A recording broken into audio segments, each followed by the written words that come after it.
जय श्री राम मित्रों। आज हम एक ऐसे प्रसंग के बारे में जानने वाले हैं जिससे आपको मानना ही पड़ेगा कि वास्तव में होनी होकर रहती है। आपने श्री रामचरितमानस में कई बार कौशल्या माता का नाम सुना होगा, जो श्री राम जी की माँ हैं। क्या उन्हें कोई पिटारी में बंद कर सकता है? दोस्तों, आनंद रामायण पेज नंबर 12 ये कहता है कि रावण ने श्री राम जी की माँ को एक बार पिटारी में बंद कर समंदर में छुपा दिया था। उसके बाद क्या हुआ, यह जानने के लिए आप वीडियो के अंत तक जुड़े रहिए। राजा दशरथ की कौशल्या, सुमित्रा, कैकेयी के अलावा और भी 700 रानियां थीं और राजा दशरथ उन सबके साथ भी दान, मान, भोग और ऐश्वर्य आदि का आनंद लेते थे।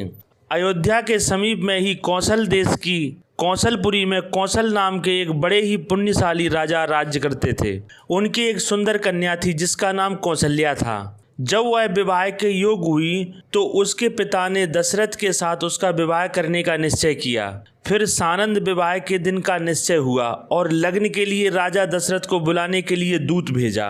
उस समय राजा दशरथ अपने देश में सरयू नदी के मध्य में नौका पर बैठ अपने इष्ट मित्रों और मंत्रियों के साथ जल क्रीड़ा कर रहे थे। रात्रि का समय था, चारों ओर सैनिक खड़े थे, चारणगण स्तुति कर रहे थे, रत्नों के दीपक से समस्त नौका जगमगा रही थी।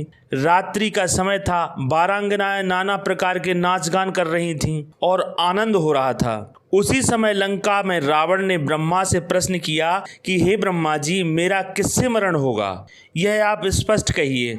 रावण के इस प्रश्न को सुनकर ब्रह्मा ने कहा, दशरथ जी की स्त्री कौशल्या से। रावण कहने लगा, महाराज कौशल्या से?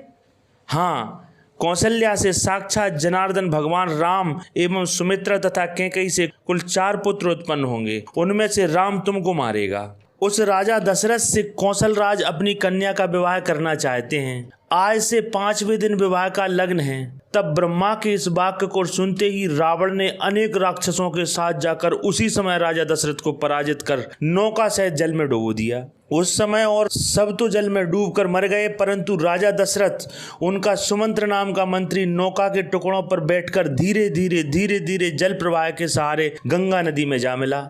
फिर वहां से ईश्वर इच्छा से जीते हुए समुद्र में जा पहुंचे। उधर रावण अयोध्या से चल कौशल नगरी में आया और कौशल राज को जीतकर तथा कौशल्या का हरण कर सानंद आकाश में लंका को चल दिया। अब रास्ते में लंका को जा रहा था, किंतु मार्ग में उसने सोचा संभव है कहीं देवता गुप्त रूप से कौशल्या को लंका से चुरा न ले जाएं। इस आशंका के कारण रावण ने कौशल्या को एक पिटारी में बंद कर तिमिंगल नामक मछली के पास धरोहर के रूप में रख दिया और निशंक होकर लंका चल दिया। इधर मछली पिटारी को मुख में ले प्रसन्नता के साथ समुद्र में विचरण करने लगी, परंतु सामने किसी शत्रु को देखकर उनसे युद्ध करने के लिए निश्चय किया और पिटारी को एक टापू पर रखकर वह शत्रु से युद्ध करने लगी।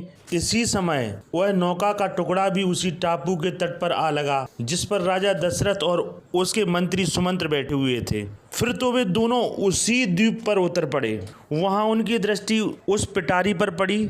उसे खोलकर देखा तो उसमें कौशल्या को देखकर उन्हें आश्चर्य हुआ। फिर एक दूसरे से बातें जानकर वे प्रसन्न हुए और उत्तम मुहूर्त में वहीं पर राजा दशरथ ने प्रसन्नता पूर्वक कौशल्या के साथ गंधर्व विवाह कर लिया। फिर राजा दशरथ, कौशल्या, मंत्री सुमंत्र ये तीनों पुनः पिटारी में घुस गए और ढक्कन को पूर्ववत बंद कर लिया। तब तक मछली भी शत्रु को जीतकर वहां आ गई और उसने संदूक को अपने मुंह में रख लिया। उधर रावण ने भी सुख पूर्वक सभा में बैठकर फिर ब्रह्मा को बुलाया और हंसते हुए कहा कि हे ब्रह्मा, मैंने तुम्हारा वचन भी मिथ्या कर दिया और दशरथ को जल में डुबो कौशल्या को छुपा दिया। तब उस भरी सभा में रावण के इस वाक्य को सुनकर ब्रह्मा ने स्पष्ट शब्दों में कहा, ओम पुण्याहम, ऐसा शब्द कहा। इसे सुनकर रावण ने पूछा कि यह तुमने क्या कहा? इस पर ब्रह्मा ने उत्तर दिया, अरे राजा दशरथ का तो लग्न भी हो गया। तब ब्रह्मा के इस वाक्य को मिथ्या करने के लिए दूतों को भेजकर मछली से पिटारी मंगवा ली और ज्यों ही उसे खोलकर दिखाना चाहा त्यों ही उसमें एक साथ सबको देखकर पहले तो उसे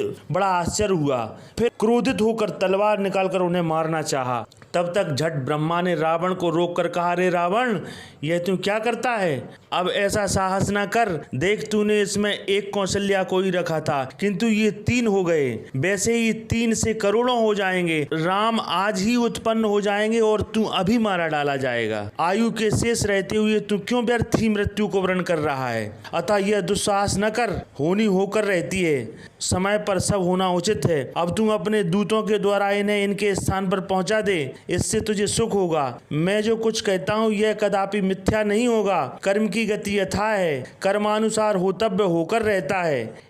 यह दृश्य देखकर रावण भयभीत हो गया और ब्रह्मा के वाक्य को सत्य जानकर उस पिटारी को अपने दूतों द्वारा शीघ्र ही अयोध्या भेज दिया।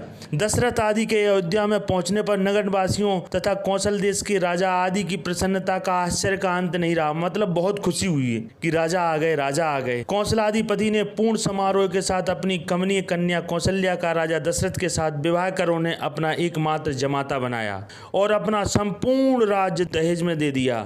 उसी समय से कौशल देश के सभी राजा सूर्यवंशी कहलाने लगे। तो दोस्तों, इसके साथ ही राजा ने और भी 700 स्त्रियां रखी तथा उन सब के साथ राजा दशरथ दान, मान, भोग और ऐश्वर्य आदि द्वारा पृथ्वी का सानंद शासन करने लगे। तो दोस्तों, आपको यह वीडियो कैसी लगी? अगर आपको यह वीडियो अच्छी लगी हो तो लाइक करें, सब्सक्राइब करें ग्रंथ।